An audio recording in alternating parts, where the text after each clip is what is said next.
We got an article here from Psychology Today. Why many women cheat. Not to leave, but to stay. Many women who cheat aren't looking to leave. In fact, they're cheating to stay. Really? They're cheating because it's just so hard to stay loyal to a man. That makes a lot of sense. But, what are you going to do? It's all about the women these days and how amazing they are. Right? Now, I want to thank everybody for stopping by and supporting my channel. Please remember to like, comment, share, and subscribe. Make sure that you're still subscribed because YouTube does unsubscribe people. You can find me on Rumble and on Twitter. So in this article here, some women cheat not to leave their marriages, but to stay when sex conversations stall and needs go unmet. Sex conversations? There needs to be ongoing sex conversations?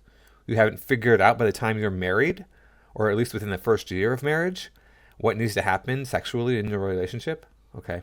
Research shows women's desire fades in long-term relationships, but sparks back to life with novelty. Yeah, that's true for men too. And would this be the case if you didn't live with your wife?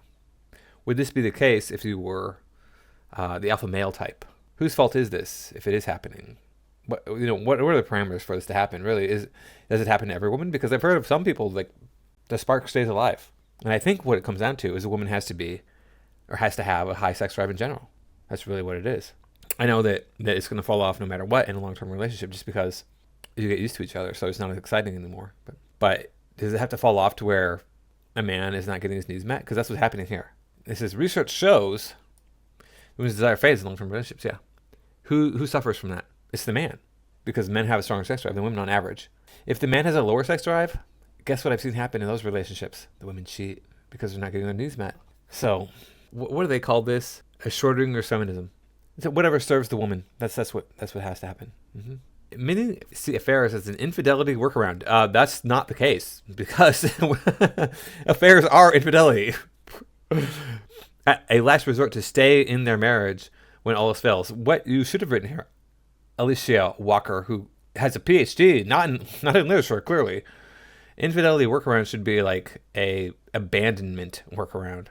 Infidelity is almost always famed as a betrayal, a dagger to the heart of a marriage. But what if, for some women, cheating is actually the thing keeping their marriage together? Well, what if, for some men, cheating is actually the thing keeping their marriage together? It's always the men's fault. Men can do no right, but women can do no wrong. My research on women who cheat flips the script on everything we assume about affairs. I always assumed that affairs were there because typically, the person was unsatisfied in their sexual relationship, but didn't want to leave the relationship for whatever reason. That's why I assume affairs happen. And people want to talk about the emotional affairs. Oh, women have emotional affairs. Yeah, okay. If there wasn't the potential of plowing, at least the potential, probably there is plowing happening, then why would you have the affair? You should just have a girlfriend. You can have these emotional connections with women. They can flirt and not call it an affair. I mean, people do that all the time. I've tried to get into relationships with women who are like, no, I flirt with men who are not my boyfriend, and you're just going to have to live with that. That's just how it is. It doesn't mean anything. And I don't care if you flirt too. I was not flirting. It's okay, I don't care. It's fine. Really? Really?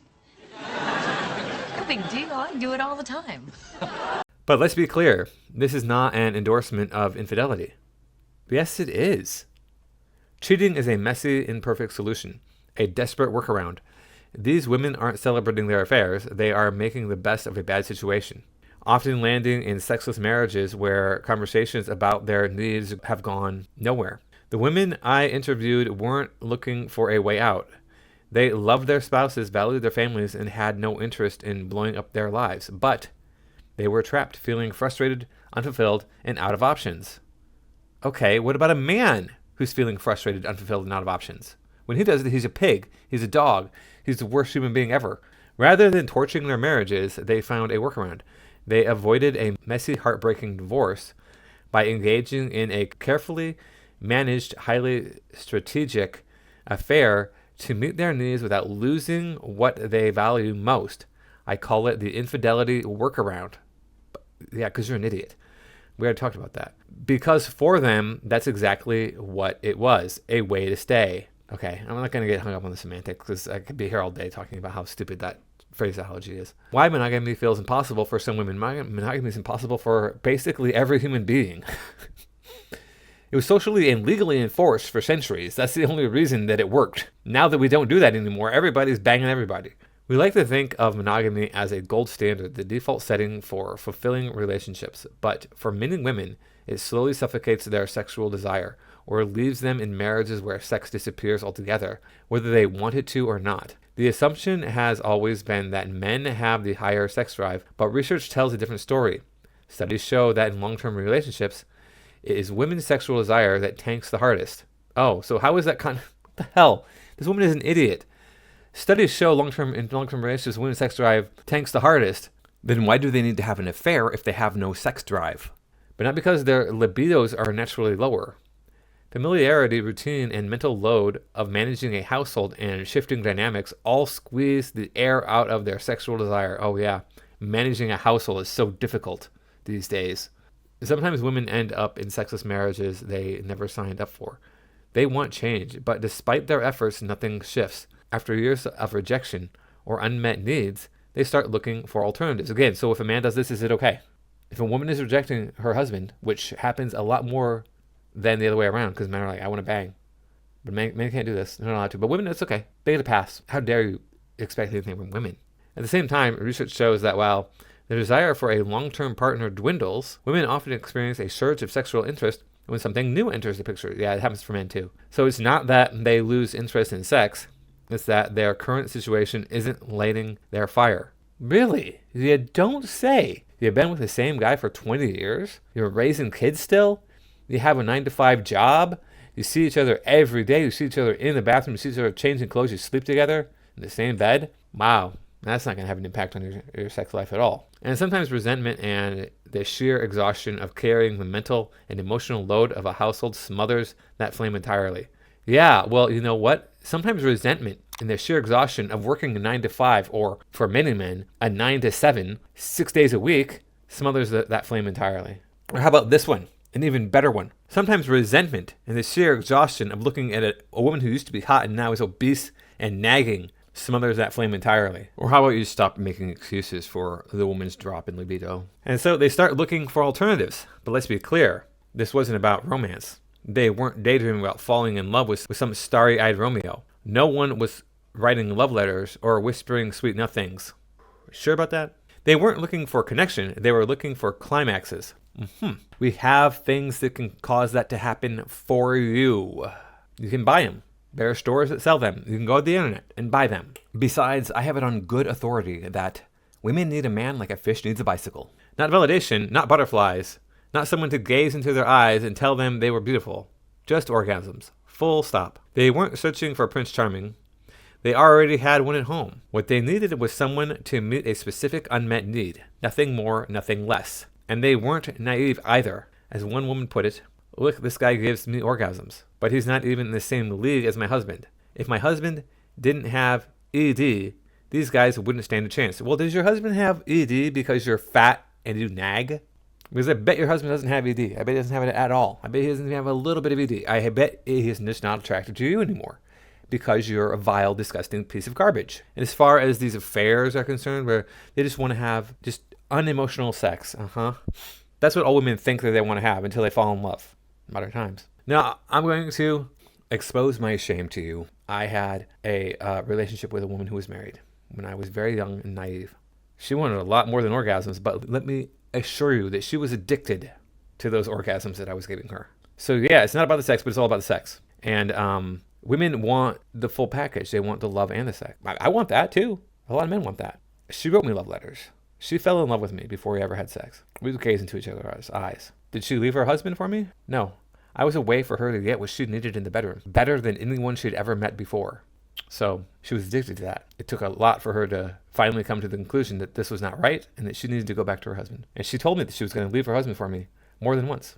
But no. So these women, of course, it's shorter feminism. Cheating to stay in a marriage, ? For these women, an affair wasn't about replacing their spouse. It was about filling a gap. That gap between their legs.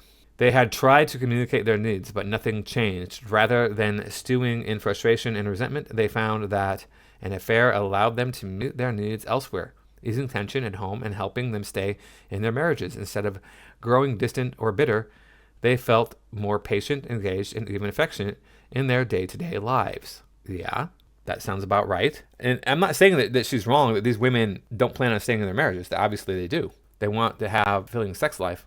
They don't want to throw their marriage away.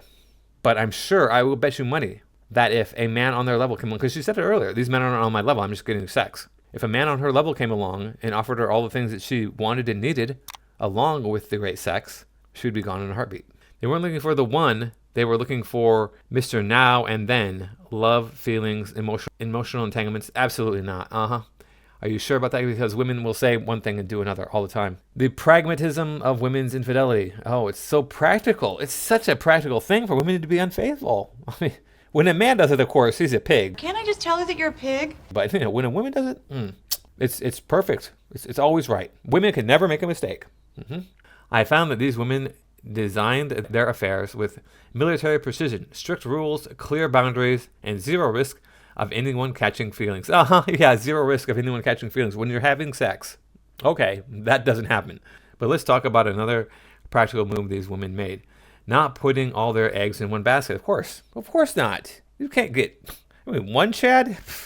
What do you think I am? A prude? I need multiple Chads. Many women maintained multiple affair partners at once. What do you know? Not because they were greedy, but because they'd already learned from marriage that relying on just one man for everything was a risky bet. So they'd keep a roster or herd of partners to ensure they always had options. Oh, why don't you just get them all together and have them train you? That would be the best, wouldn't it? Look, you think that men feel like they're getting everything they need from their wives? And I saw a video posted just the other day about this. Can't remember the name of the channel. He's a psychologist in the manosphere.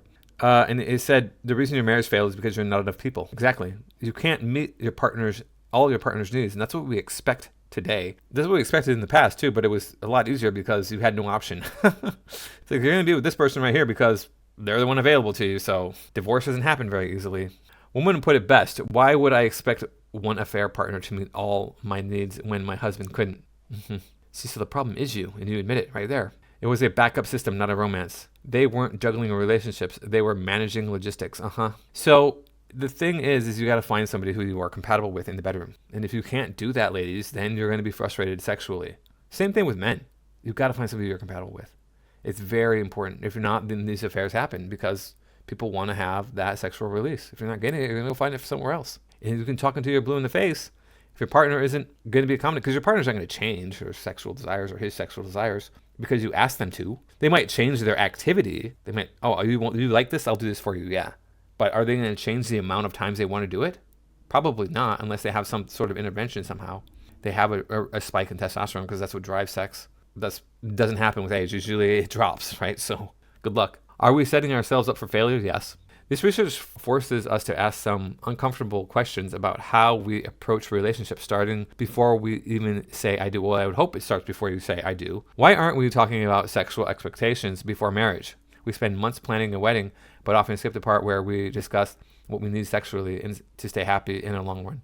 Why do we assume desire stays the same over time? We expect everything else in marriage to evolve. Why not our sexual needs and expectations? Why is just talk to your partner treated as a fix-all? Many of these women did communicate their needs. The problem wasn't silence, it was being unheard.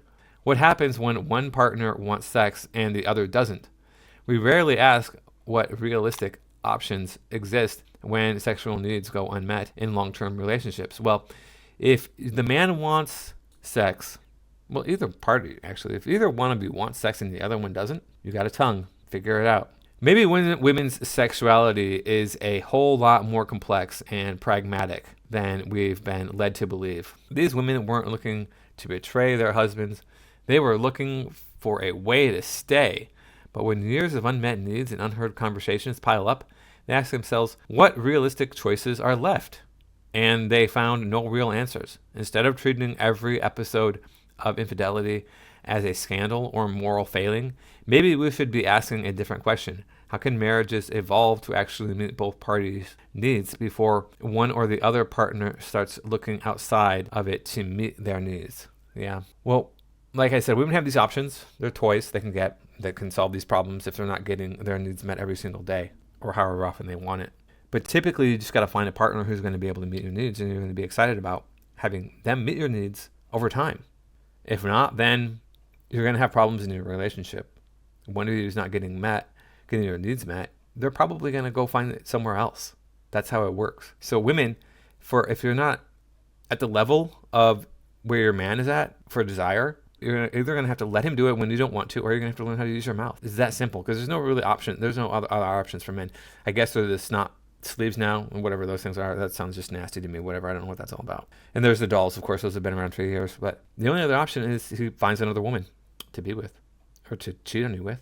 Now, if the woman has a higher drive than the man, well, he can easily accommodate her with his tongue. Easily. His fingers, if he's not interested, mastered the art of doing those things. It's not hard. Just takes practice with your partner, and not that much. And if you have to, ladies, there's all sorts of toys, like I mentioned. So figure it out for yourself. Don't be cheating. That's not the solution to your problem. The only way this could be a solution to your problem is if you were cheating with the intent of finding a replacement. Because of all the benefits you were getting from your relationship already, you didn't want to just throw that away. And so you had somebody else who could provide some of those benefits for you. And then maybe you're wiser now because you've been married for a while, and you're like, this is what I really need in my relationship. These things that my partner is providing for me, those are nice, but those aren't what I really need. These X, Y, and Z is what I really need. And if one of those things is sex, you're not getting it from your partner, you got to figure something out. I keep saying this. Ladies, it's so easy for you to get what you need with toys. You can get the emotional connection with your husband. He holds you at night. He kisses you. All those things. You can get the release with your toys if you need that. Anyway, so look, after this time, thanks again for watching. I do appreciate it. I'll see you in the next video.